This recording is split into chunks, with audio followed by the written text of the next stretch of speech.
more strategically, more tactically, more intelligently, and we will play the game like the enemy plays. I think that we have to continuously remind ourselves that we are at war, and the moment we feel otherwise is the moment we lose. Things have happened. It's amazing when I talk to people, they say, man, I've been seeing folks protest and nothing has happened. In reality, there are 40 new laws in 24 states. You would not have the number of police departments body cameras. We now have city councils that are now looking at the police union contracts and rewording them. And so, what do you say to the folks who are in the movement to keep them encouraged when other folks are saying nothing is happening, it's not improving, but also from your perspective, the what's next? So I think the answer to my brothers and sisters in the movement, particularly Tamika and Harper, is to do what they've been doing throughout, and that is to ignore them. Right? You all began protesting because this was a burden on your heart, Tamika. This is a passion of yours, gun violence. It was a passion of yours before we were having so many challenges on camera. Right? We know that we've always had these challenges. We just were told we were lying, or someone got the doctor of a police report and make us look like our truth was not the real truth. However, we know that in fact is the case. We could look no further than Rodney King to know that our stories have always been real, and our folks have always been brutalized and killed by some corrupt officers. So I would say to ignore them and continue on the fight. But what I don't want to do, Roland, is answer what's next because we have a what's now problem. And when I say that, I'm not just talking about police brutality, and I wish I was. I wish it was just one issue. But I cannot get away from the fact that we are at this conference. And we come and do this every year, not just the Hip Hop and Politics panel, which I'm very grateful for, sitting here. And I feel sorry for Dre, honestly, Congressman Carson, because he's in a seat where he doesn't want to leave because this is a very important conversation for him. But while we're sitting here, his colleagues are having a press conference denouncing a presidential candidate, Donald J. Trump, who was the spokesperson, the lead spokesperson for the birther movement. Right. The most racist thing we've seen in our past. People are saying, well, I don't really know if it's racist. You're trying to delegitimize 44. 44 is the first black president, the first time you really see difference, and that difference happens to look like us. You're trying to say that it's not American, it's un-American, and we built this. Gene has a t-shirt on right now that says, we built this joint for free.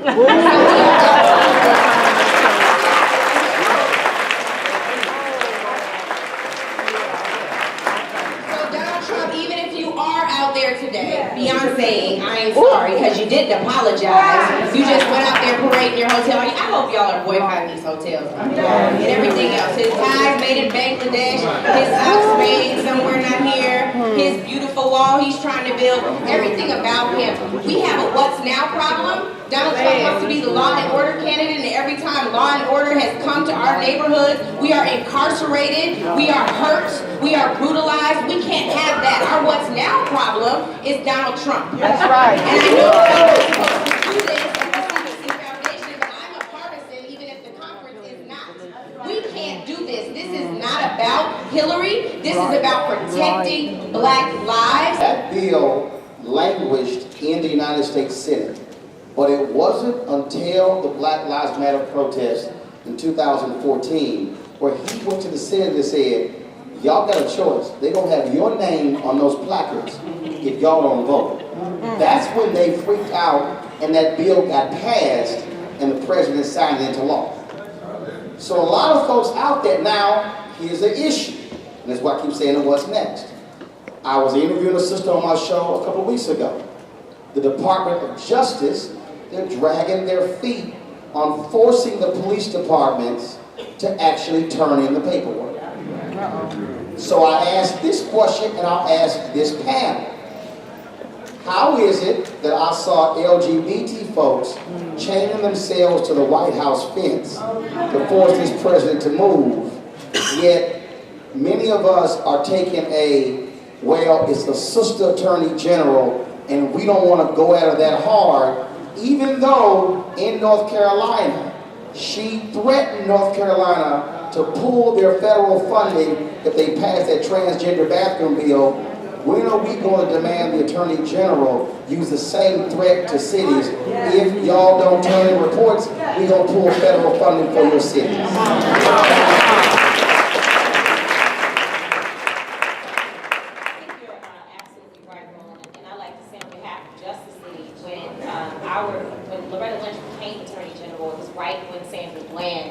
Death happened, and we went and protested her then. So we had not at all taken the position that because of the fact that she's the first black woman as Attorney General, that we're not going to step to her, because we have and we will continue to do so. And I think you're absolutely right. But you did say something that I think is so important. When we talk about the context of what's now and what's next, the unity piece is certainly important for us.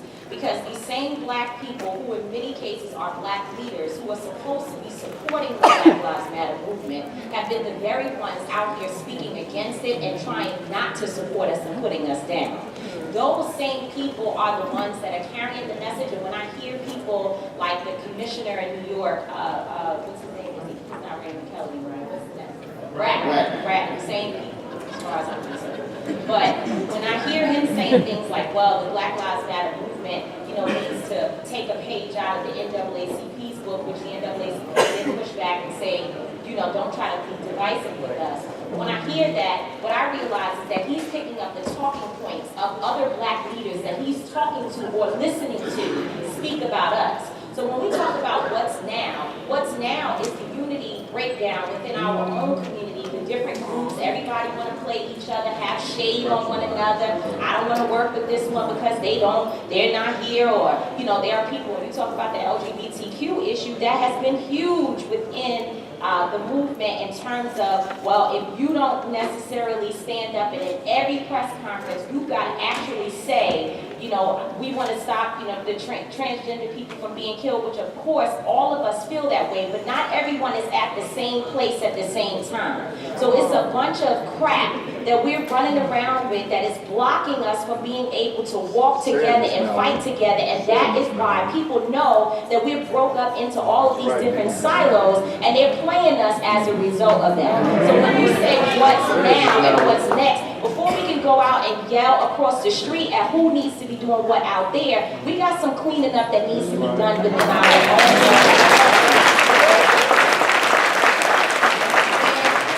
When we come, whether it be Justice League or other groups, many groups that have been telling you that McDonald's, Starbucks, and all these other companies are paying people who are in prison between 12 and 23 cents an hour to work for them to make their hamburgers, their cups, and all these other products. And that the Constitution still currently says that if you are a prisoner or if you have committed a crime, you are not considered to be a full human. You are still a slave in this country under this Constitution right now. It says that. And when we tell you, don't go by the burger from McDonald's, and you look back at us and say, I'm not going to do that. I love my burger. That's our problem. We got to be able to say, come on, Miss Collins.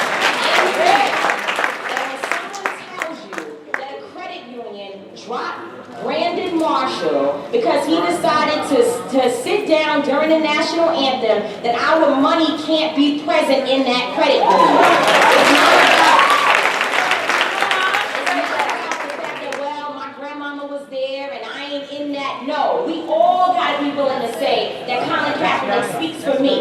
Nobody, don't make an excuse for anyone who speaks against him. If somebody tells you that the Black Lives Matter folks are having a march, go out there and feed them if you don't choose to march with them. Yeah. Will not get us to where it is that we want to go. So while I am extremely concerned about what XYZ person is doing, what the white man is doing, what the system is doing, I am even more concerned about what it is that black people are doing to one another.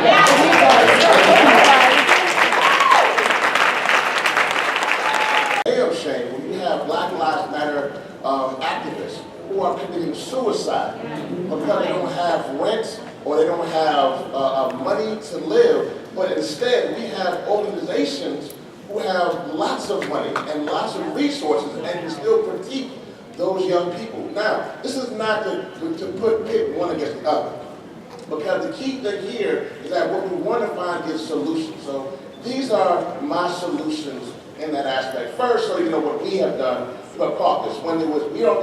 When something comes up, we don't just show up and then leave. So when it was dealing with Flint and the water crisis, and then when the cameras left, we still in Flint. When Freddie Gray was killed and the DOJ reports came out, we still in Baltimore. When you're dealing with Mayor Rice, we're still in Cleveland. When you're dealing with issues from North Dakota or climate change or climate justice, whatever it is for the clean power plant, we're still fighting for those issues. So let me just say, we created things in our caucus that are dealing with this even when the cameras are gone. That's the first thing that we have to do, that we have to be in for the long game. Because when the cameras come and when the cameras go, we are still around for our people. The second thing is this, is that the reality is that even for me, right now, people caucus banks, we use TD Bank. We just found out that TD Bank was financing the Dakota Access Pipeline. So now I went there to TD Bank and I said, well, listen, even though it's hard, a certain size, we got to pull out money. That's a dreadful thing we need to go through at this time, but we have to do it. And so I'm just saying this, that if we're willing, so you don't have a caucus to pull our money out, then as the people were saying, we have to take our money out of institutions and organizations that are counter to our people.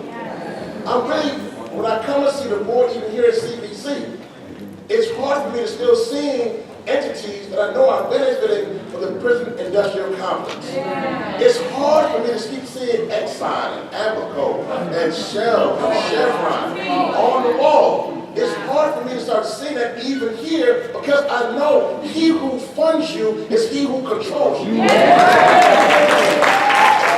So I think that for us moving forth and putting together this plan, moving from the 47th, the 48th, the 49th, and the 50th Congressional Black Caucus, I think that for us, while I agree most definitely with Angela that we must get out and vote. We have our vote campaign, and please get out and vote. That's critical.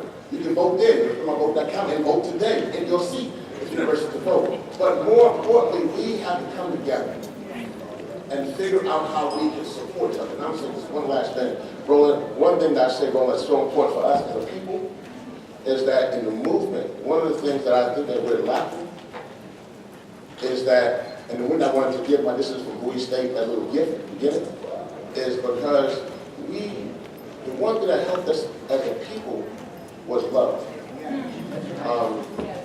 and spirituality. And if we don't reach those two truths, love and spirituality, then we can come lost now. Before you do that, think about police accountability, black community, law enforcement, public policy. Give us your perspective of what we need to do to ensure that these leaders are taking care of themselves and then not leaving, and all of a sudden what they built up all of a sudden just goes away because they just got tired. 20th anniversary. I say that wrong because that's a long time. Yep. And I have seen myself wake up hating myself. I've seen myself wake up with migraine headaches. I've seen my weight go sky high, my blood pressure, just all types of ailments, right? It wasn't until... Now, cussing people out keeps your blood pressure low. I don't have to do that. I'm not telling I'm letting you know, but that's just my advice. I cuss folks out, low blood pressure. Well, I put a heavy bag in my basement. I got you. Go ahead. That's what I did. But I say all that to say this. I learned how to take care of myself. I learned how to work out. I learned how to take a step back and chill out. You know what I mean? So I say all that to say this. My company has always played a role in this movement as well as media. As you all know, when the brother, like Queen Yanazaha and all the others were out there. We were one of the only people to report on that in the Dakotas with the pipeline. When Tamika calls me, or Carmen calls me, or Black Lives Matter needs us, we're there. And we're always there. We'll always be there. But you have to understand that you have to take control of your situation. You have to hold on to your situation. And you have to understand the power that you hold. And if people continuously give up their power, continuously bow down to their master, whatever master that may be, whether it be the dollar or an individual, then you will always be a slave in some form or fashion. And I like my freedom, you know what I mean? So I say all that to say this, as it relates to Black Lives Matter, we have to support folks with something, whether it be the dollar, whether it be, like she said, bringing food, whether it be housing. We have to continuously support people. And mental health is something we need to discuss as well.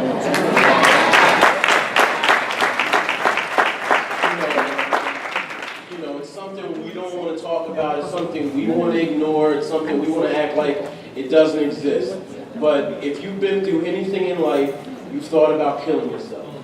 If you've been through anything in life, you know someone who has thought about killing themselves or who is walking around here with a mental disorder. Seek help. Get yourself some therapy, Right. and understand that there's nothing wrong with that. If I understand your question correctly, when you speak about accountability and longevity, Accountability and longevity, but also advising the folks in here Okay. that when you have to step in here. I got you. I'd like to beat up on rap music, if I can, for you. And that's what we have today. This is not hip-hop, this is rap music. Sadly, hip-hop is a thing of the past. Rap music today has a different mission statement, different objective. Excuse me. It has a different epistemology. It's different, all right. It most certainly is different. And it has a different philosophy and different principles. I feel great about moving forward longevity. I'm moving to Atlanta to purchase a small radio station. Purchase. All right. Okay, hold on. Before you continue, can I explain something to y'all? Okay, about 30 of y'all clap. Do y'all realize the number of very few black-owned stations now?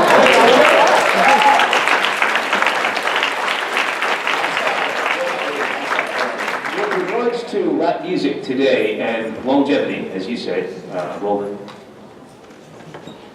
as we get older, we have to want to educate the younger people because hip-hop, again, a thing of the past, and rap music today is two different things. Rap music celebrates the ignorance of the black experience.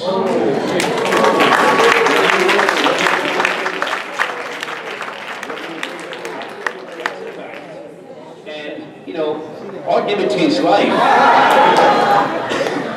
Art imitates life, but we now have a sad situation, and if you look at Chicago, we have drill music that is influencing the young people. We've got a sad situation where a man was watering his lawn in broad daylight, and a subhuman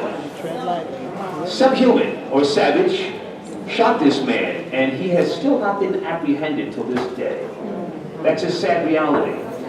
So I look forward to getting older and steering a different course, and I really hope that people who are getting older within rap music, those of you who used to love hip-hop, and again, hip-hop's a thing of the past, but for those of you who are going forward, take notice of certain things. I have a dear friend, but she got G-checked by this man, Roland Martin. Her name is Wendy Williams. I'm trying to educate young people, and somebody by way of hip-hop or rap music is misleading. A G-check is a beautiful thing. I also want to acknowledge that Roland Martin G-checked Snoop Dogg. Wasn't that a beautiful G-check? How dare you say say in 2016, at his age, Snoop I'm talking about, you're tired of slave movies. If you ask me, we need 2 slave movies a year. There's other cultures, without even naming them, who always say what? Don't ever forget. Don't ever forget. So moving forward, and if I'm going off course, just let me know here. You got about 45 seconds. Okay.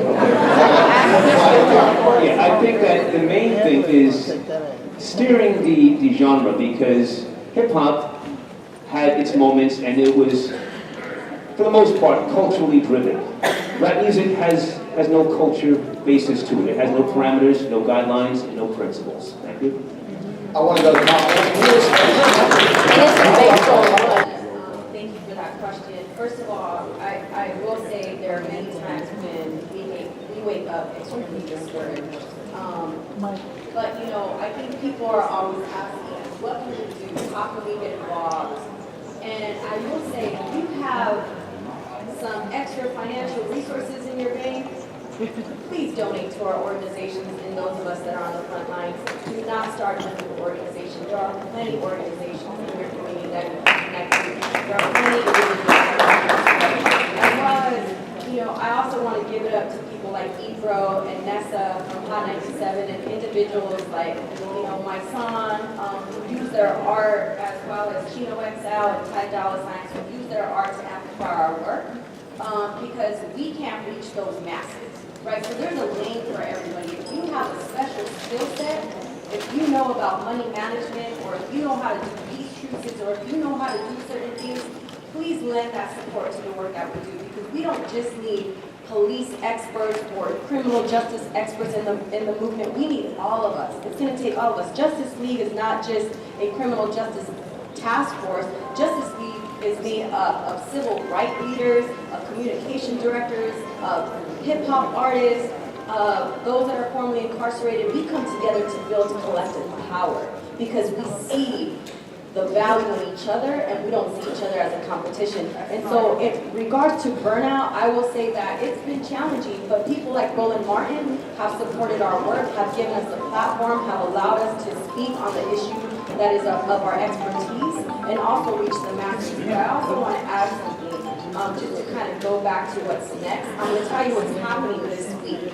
And so if you guys could pull out your phones or if you guys could pull out your notepads, on September 17th, there's going to be the second National Day of Nonviolence, right? So when we're talking about solutions and what's happening, I'm giving you some solutions, right? Because I don't want to use the word hate, but it's a little discouraging to hear what are people doing. Nobody cares about our community. People are only talking about police accountability, but they're not talking about brown on brown crime and black on black crime. So I'm letting you guys know that there's going to be a National Day of Nonviolence, and you guys can go to nationalstopthekilling.com or Unite or Die campaign, as well as there are artists. When we talk about merging hip-hop, we talk about merging politics. There are many artists, like I work for Harry Belafonte, and he talks about his mentor, Paul Robeson.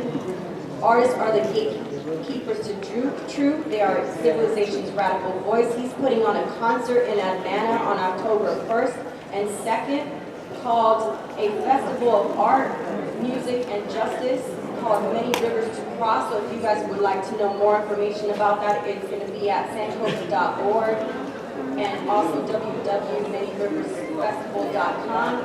And that's where activists and individuals come. And so we also learned about the artists, right? Those that have been activists and have been artists and don't have to live in this binary role. As well as I want to share with you, for those of you who are in Cali, how many of you are in California? Yeah. All right. So there's going to be... Ain't nobody glad left in California. Go ahead, I'm sorry. So there's a tour going on right now where artists are participating in the Schools Not Prison tour, right? That's right. And one of the stops is going to be Oxnard, California. And so if you guys want more information about who's performing with the Schools Not Prison tour, please go to their website, schoolsnotprison.vote. And their stop in Oxnard is going to be a kickoff concert for 750 people, for free. Right, so it's not, we're not charging people to go to a concert and provide support. But also there's a 3-day juvenile justice conference called Growing Up Lockdown. If you guys want more information, go to our website, gatheringforjustice.org. The pop-up art activist is also a critical issue that needs to be discussed. Now, I'm not saying that people should not get involved. But I think that when people get involved, they need to get involved and not just decide that they're going to try to take over and lead things that they have never done before and don't know what they're doing. A lot of times that becomes the issue with burnout, because people decide that there's nothing that was before them, that they know everything and they're ready to start a movement and lead a movement. And people like me, who was in a civil rights organization for 14 years, executive director for 4 years before starting my own firm, they'll tell me, I don't know what I'm talking about. And I'm like, who are you? Like, where did you come from? So the burnout a lot of times comes from the fact that when you get in this, because I don't even sleep. Like, I get 4 hours of sleep a night most times. Because it's rough. The week of Philando Castile and Alton Sterling, I was on the floor in my house, balled up in a knot, crying, sick. And people were calling me, which leads me to my next and most important point. People were calling me, from my celebrity friends to my Link sisters to all my good, the good people, the ones that's got it going on, they living, they doing it up, and I'm proud of them. They were calling me crying too, saying, what are we supposed to do? Tell me where to go. There's nothing happening. And I was so angry. And I think I saw Erica Ford walk into this room at some point. Okay. But, and I was so angry because, and after a while, people started telling me that I was turning folks off. I was saying to them, it's not what are we gonna do, it's a whole lot of shit going on that you haven't been a part of. We've been calling you, asking you to support us for years and years and years. Now you see the police pumping bullets into somebody's chest and you asking me, what are we gonna do? Why don't you write me a check? Because how the hell do you think I eat?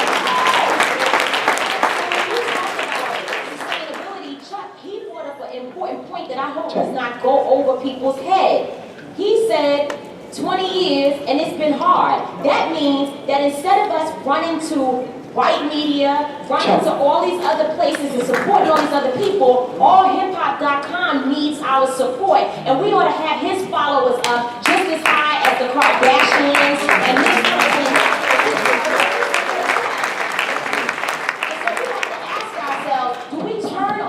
News 1 Now in the morning, or are we watching Channel 11 News?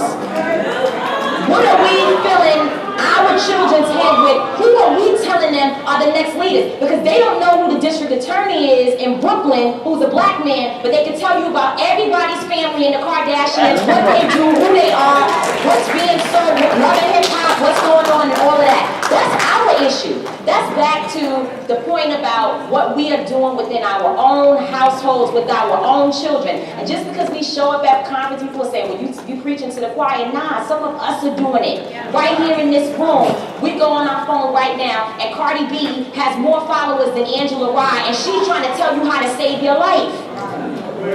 So that's the reason why there is such a significant burnout, because we're working our asses off every day to serve our communities, and people are not looking back and trying to support us. You're busy getting into conversations about how so-and-so's hair ain't right, and such ain't looking good, and she too big, and this one is that, and why he don't get his teeth fixed. Meanwhile, we check. Oh, that's the flow. And you want to mess up with all I'm just saying. And meanwhile, the reason why I brought up Erica Ford is because this sister is out in Queens for almost 400 days. They went with no shootings. No shootings in her neighborhood. And this is a place that had high shootings in the past. And they went all those days with no shootings, and there are times when she can't make payroll. That's our problem. That's our fault. That's our issue. It does not make sense that our black organizations and just our people in general who are working for us, you can't say when the last time you gave them $5 or $10. So when we ask about burnout, or we all of these things, we want to challenge the rest of the world. We got to start looking at ourselves and figuring out how much of my time, how much of my resources are being donated and being given and volunteered to the people who are out here supporting me. I want to just kind of respond to both Star and Angela. And you have 2 minutes to respond to them. No, it's actually, this is really easy. A lot of folks say things, and I watch folks' actions. A lot of folks who have power, who are members of Congress, who have mega churches, who have a lot of things. The one person who I know in the midst of the struggle, who invited us to his house and fed us, was the Honorable Minister Louis Farrakhan. And I bring that up because the one thing about, and I'm a Christian, and he's a Muslim, so it's not me saying this because I'm a Muslim, I'm saying this because of what he's done. And what he did, what he showed me as the president of the Hip Hop Caucus, was that he saw the best in our people. No matter what, he always saw the best, so that when he had Snoop to his house, or Ty Dolla $ign to his house, or whoever to his house, if anybody knew what they were doing, if anybody could break down the ignorance of what may be in their lyrics, it was definitely Minister Louis Farrakhan. But he still invited them to bring them because he understands that how do you go from a Cassius Clay to a Muhammad Ali? How do you allow that person? So for me, I just want to say this. I've been doing this for many years, and this is a little bit kind of come around as an artist. When I called T.I. to do the Respect My Vote campaign in 2008, we actually did that campaign, still doing that campaign with Charlamagne the God, and Vic Mensa, and Kiki, and Ty Dolla $ign, and others, and 2 Chainz. We did it then. I called T.I., and because we had President Obama was running for office, and people were like, wow, this is great. But then we forget about the ex-offenders who couldn't vote, and there was a whole community who wasn't so excited about a quote-unquote middle-class looking couple. And so I went to T.I., called him up, and actually at the time was on house arrest. And I called him and said, hey, we want you to be the spokesperson for this campaign. He's like, man, I can't leave my house. What are you talking about? Be the spokesperson? I said, no. Because when you are the spokesperson on the issue of ex-offenders, then you can have an impact. People will see you and can respond to that. Got 20 seconds. And then from that, now you see T.I. from that moment, they're still doing things from that time. Sure. So the one thing, this is my last 15 seconds here, bro. The CBC, Angela, can't take money from people who are hurting our people. If that's the only way that we can serve our people by taking money from the same folks who are killing our people, then we're in the wrong. Okay, hold on. Hold on. Okay, so saying don't take the money is one thing in the campaign. Oh, we all know that. No, so what I'm saying is, we're pushing for divestment. no, that's not what I'm saying. What I'm saying is, one second. Rangel, hold on. What I'm saying is, if you come back and say, we're going to lead this campaign to raise the 600,000 so they don't have to. What I'm saying is, where's the campaign? First of all, let's identify the money that's being taken from the sin stocks, right? And then we can then replace that money. So if you're telling me, bro, the only way that we can continue to do what we're going to do is to take from the Privilege Complex, take from the Foundation. Stop taking money from sin stocks. In other words, things that are hurting our Privilege Complex, fossil fuels, things that are hurting our community. Then I will, Hip Hop Caucus and others will work together to replace that money with companies who are not hurting our community. Okay, no. And what I'm saying is, no. What I'm saying, don't wait. See,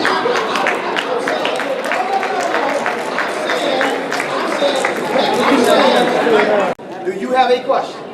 Name, where you from, your question. All right, my name is Mindy. I'm with the DCVoice.com. And our question is, should more notable hip-hop figures speak up about police brutality? Is this a requirement or simply discretion? Troy, answer the question. This is a requirement. How does a Talib Kweli lead by way of example? The black man in this country got the right to vote before the white female. Why does Talib Kweli not vote or encourage other young people to vote? If you're asking me about hip-hop or rap artists, does that answer your question? Sort of, but. Yeah. So the question was, should we hold our hip-hop artists accountable? Yeah. I think the answer is yes, right? I think the answer is absolutely yes. And I have also been very critical of hip-hop artists as well. However, I will say this. I am also a supporter of hip-hop artists who do speak up, right? So I think there's a few different layers to this. And I think that if you look, there are a lot of hip-hop artists who are saying things, right? If you're hip-hop, then you know this, right? So if you're hip-hop, as I know that I am, you know that there's an artist named Tef Huff, who was one of the first responders in St. Louis, right? If you're not, you might be shaky. You might be looking for somebody who's Can you watch it? We don't want everybody to speak on issues, right? Roland, do we want everybody to speak? Oh, hell no. Okay? So people need political education before they speak. Yes. Right? Which is why I love that the minister speaks to the artists the way he does on their level where they are, so that they can have the opportunity to evolve. I mean, first of all, enlightenment does help. Because it's so for instance, when Lil Wayne just went on Fox Sports, and I was very nice. I was very nice to him on Twitter. But again, Could you please view check Lil Wayne, please? I did. Thank you. I waited for him to respond, and also I checked Bow Wow. He asked my number 2 months ago. He didn't call, but I'm gonna call him out again. But my point there is, enlightenment does matter. Now, what happens after that? It's not up to that particular artist. So yes, you absolutely right. But respect, look, wait, real quick. There are people like Brother Yearwood does Respect My Vote. We have to support the movements that Oh, absolutely. No, absolutely. I'm just saying that when an artist goes on and says, oh, when I see white fans in the audience, racism is over. Oh, yeah. No.